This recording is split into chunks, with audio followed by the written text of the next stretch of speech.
We have till now seen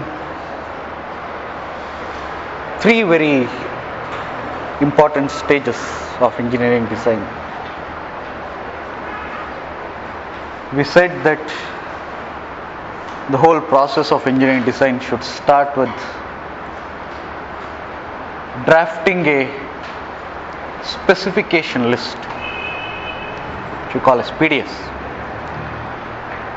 and then using our creativity we should generate as much concepts, solutions as possible. Step number 2.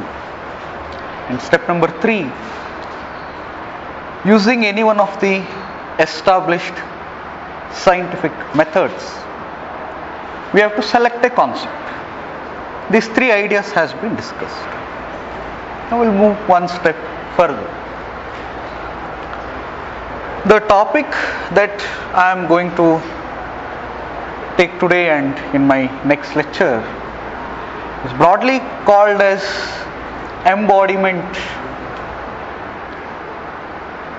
meaning that now you are in a stage where you have finalized on the solution that you want to implement, 1, and 2, before you actually go to a very detailed design, you want to make sure that you have not skipped or missed anything. In a sense, what we are talking today is verifying the design for completeness. Or in other words, the abstract entities which were discussed till now will start getting a more physical and concrete form. That is why the term embodiment. Embodied means personified, which comes in a physical form. So the idea which we had in an abstract form, we will try to give a more concrete, a more physical form so that we can test it. That is what is the basic idea behind these lectures. The whole topic can be divided into 2 categories of embodiment. On one hand, there is a complete technical discussions on this matter. And second, we are not just happy to design a product which meets the technical specifications, but we also want the product to be usable. It should be usable. The human factors in design has never been discussed in this class. Ultimately, a product which you design are to be used by humans. So what is the interaction between humans and the product that we are designing? What are the aspects that we should look for? For example, let us take coffee mug, which is our focus somehow. There are technical requirements. Along with that, there are human factors. The handle which I design for the coffee cup should be strong enough to hold the coffee, 1. And second, the way I want to interact with that mug, how do I want to interact with it? Using my fingers or using my hand completely? How? What should that interaction be, and is there any influence on my design that has to be discussed? But beyond the technicalities and the usability of a product, there is something else which comes into picture. In the discussion, we use the term aesthetics. An aesthetic value of a product is not about usability. A product may be usable, but you won't feel like using it unless you have that connect with that product. Let me give an example of iPod Nano which I use. Most of us have been using music players from a long time. Portable music players. There are so many of them. Today, virtually all mobile phones double as music players. But still, I prefer my Nano. Not because it is simply more usable or not because it is technically more sophisticated, but there is something in that product which attracts me. I call it object of my desire. There is something in that product which I can't explain in technical terms. I can call it an experience of using the product. Any product which does not give that experience to user will never click in the market. We call it aesthetics. So when you design a product, you should consider three things. One is the technical aspects, which I am going to focus from now. Second is the usability of a product from the human point of view, which we call as ergonomics. And the third aspect, which is satisfying the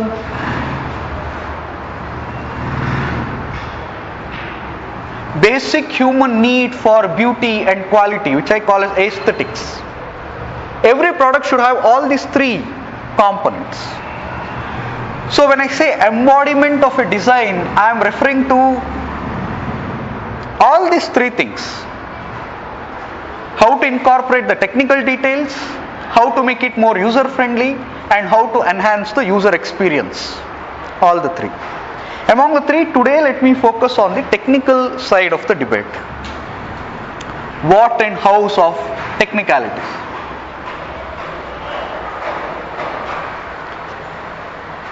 Let us go back to coffee cup.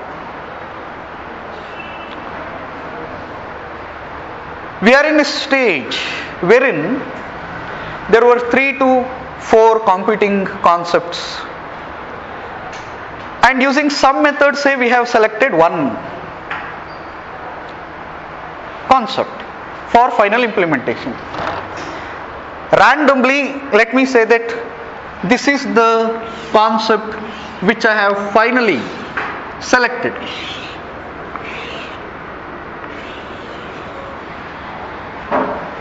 Mug. We shall see in detail what are the technicalities that we should look in manufacturing a simple, humble coffee cup. We can take some complex examples, but it will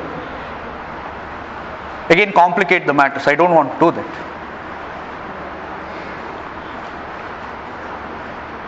The first activity that we should take up is to finalize some of the physical aspects which we have never thought of. Those are, one, the issues regarding size and weight. We have never considered these physical aspects. We are roughly making some diagrams. Finally, now let us worry about what should be the size, what should be the weight, and other associated issues. How to determine that? The basic sketch which you are doing in the initial stages should be refined and more concrete scheme diagrams and form diagrams should be written. Meaning now I should finally draw this diagram to a scale.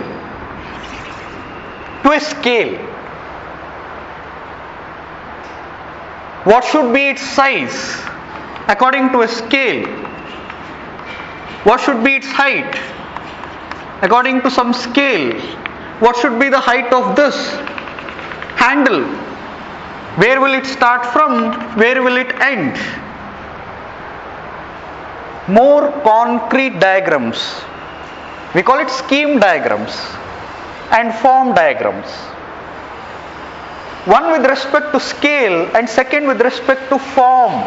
Form means, I hope you are doing your engineering drawing course, so you are more well versed with that. For example, what should be the thickness of this coffee cup?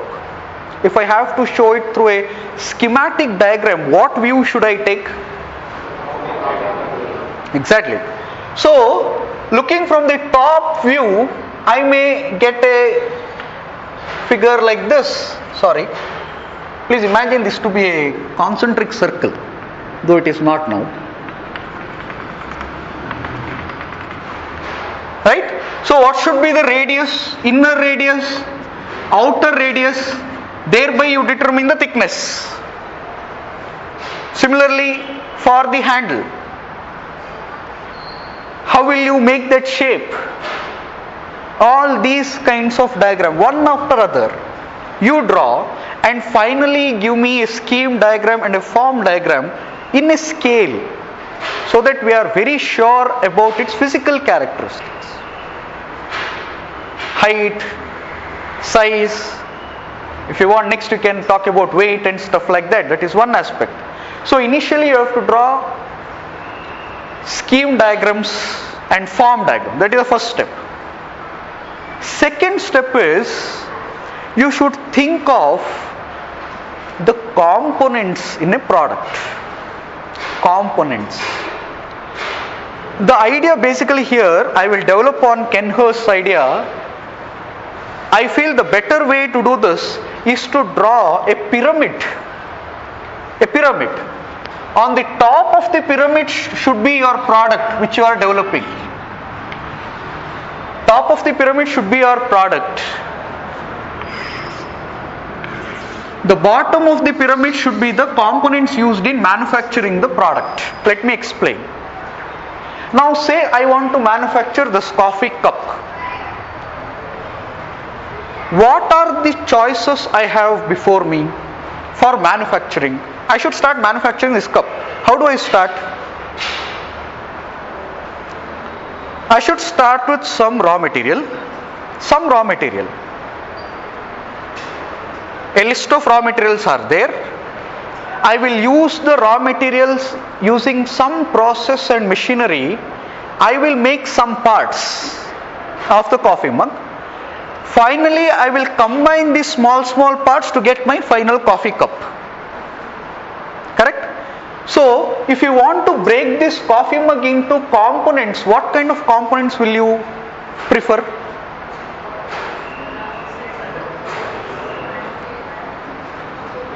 I will give my idea, you can write your own.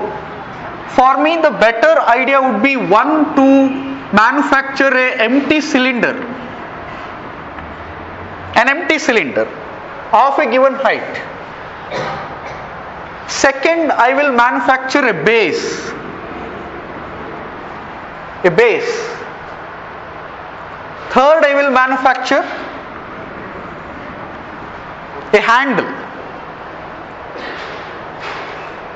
I visualize my product to have 3 subcomponents which can be independently manufactured. For complex products, this may go up to 2-3 levels. That is, this component may again be divided into 2 or 3 more subcomponents. It's possible. We are taking a much more simple product. Or here also, for example, this cone or the cylinder, if I decide that this cylinder should be of, say, steel, then what can I do? I can take plain sheets and then using what do you call the rolling mechanism, I can prepare such cylinders and then cut them. It is very much possible, right? So some components may have lower level subcomponents, or you may want to manufacture each individual component independently. So to manufacture this component, what are the materials required? You have to first list them. That again depends on your initial choices. What kinds of material should be used? Today, for any manufacturing, there are hundreds, literally hundreds of materials available. Starting from preliminary materials to composite materials, the way you want them to be, you can have such materials. So what are the materials you want to manufacture? This component independently, and this component. List them. So what have I done is, I started with the scheme diagrams, step number 1. Step number 2, I identified the sub-assemblies which will make my product. And step number 3, I have identified the components which are required to manufacture my product. I am here. The next steps that you have to do are business oriented steps. These materials, we call them bill of materials, BOM, bill of materials. Andre, for example, say to manufacture this, some item 1 to item k, say you need 2 numbers of item 1, 3 items of number 2, 1 item here. If you have this is called as bill of materials. To make 1 coffee mug, you need these many numbers of these many items. Then if you want to make 100 coffee mugs, how many items, how many numbers you need, you will prepare a bill. That's called as bill of materials. Once you prepare that bill of materials, the next obvious question you should ask is, from where do you source these materials? Where will you get these materials from? See, usually in any manufacturing industry, as long as the items are standardized items, it is easy for manufacturing. Let me give a sample example. Say you want to manufacture this fan. You want to start a company to manufacture a fan. Now what are the sub-components of a fan? You need wings, you need a motor, and you need that material which keeps everything together. Right? You need all these components.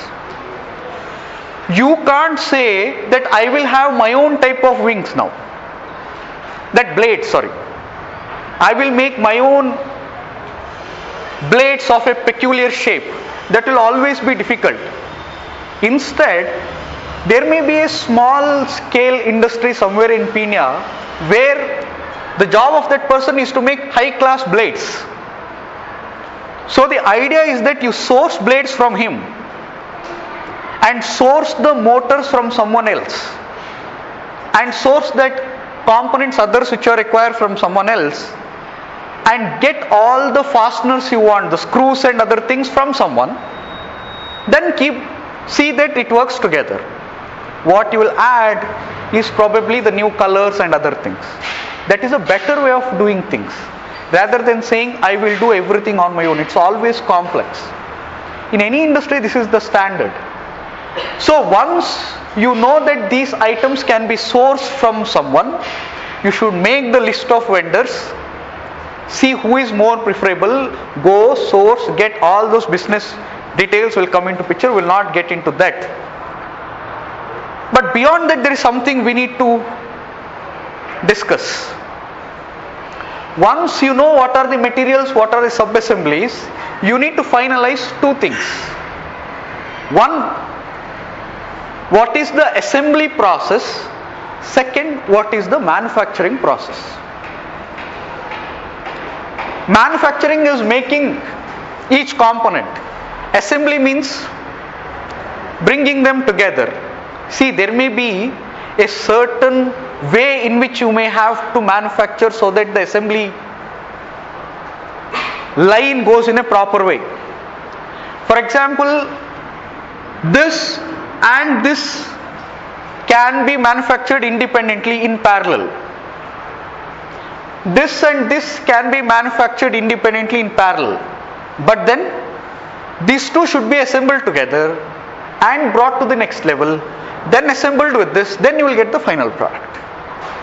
That's how it will work. So you have to note the schedule of how to assemble, how to manufacture, what is the process. For example, all this material, how will it be processed? All the raw materials will be dumped into the factory. How will the actual process happen? For every product, the process will be different. It cannot be generic process. But the general idea is that you should define the process of manufacturing and process of assembly. Once you do that, the first part of embodiment is over. Let me summarize the steps. First, you should finalize on the physical characteristics, the size, weight and other characteristics using scheme diagrams and form diagrams. Second, identify the sub-components of a product to the lowest possible level. Third, make a list of materials required for manufacturing and take steps for procuring them. 4, describe the process for manufacturing and assembly. This is the concrete step. Okay? In any engineering process, these steps are followed. Unfortunately, in software engineering, such ideas don't come in more concrete manner, because in software, you see, we don't manufacture. We don't manufacture things in software.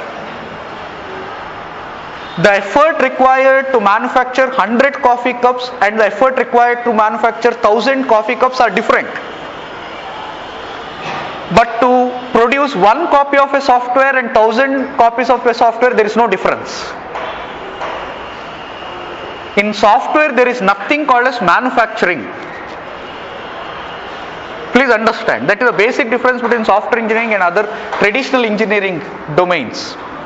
Our focus is more on development. Once developed, it will be there.